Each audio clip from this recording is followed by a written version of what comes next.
186,000. A little girl who doesn't have a jaw. 186,000.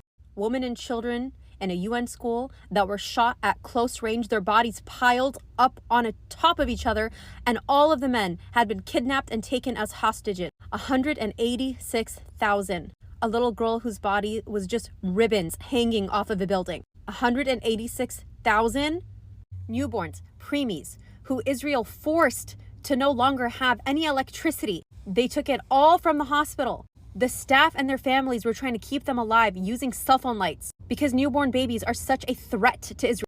And Israel at gunpoint made all of them leave, promised the Red Cross that they would give them access to those babies to take them. A few weeks later, when everyone was allowed to return back to that hospital, the babies had maggots growing out of them. 186,000 children who have been starved to death by Israel, by the Israeli government, by Israelis who have not only stood in front of humanitarian aid trucks, but have attacked those aid trucks. 186,000. A father who stood on top of the rubble saying, "I'm looking for my 4 children. They're underneath me. I'm looking for my 4 children." A mother who went to go get food for her family, and she came back. She's the only one left. 186,000.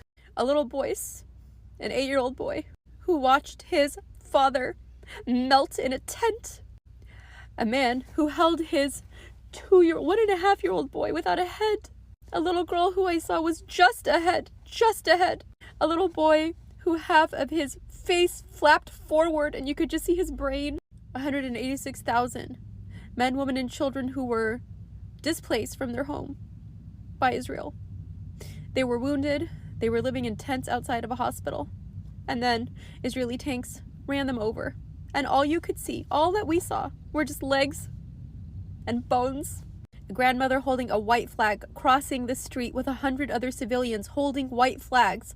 And then the IOF terrorists shot the grandmother, while they see that she's holding the hand of a little child. 186,000 at Shifa Hospital. Mass graves found with children, with men, with women whose hands were zip-tied behind their backs, who were shot, executed, close-range style, who were buried alive and suffocated to death, and who still had catheters sticking out of their corpses.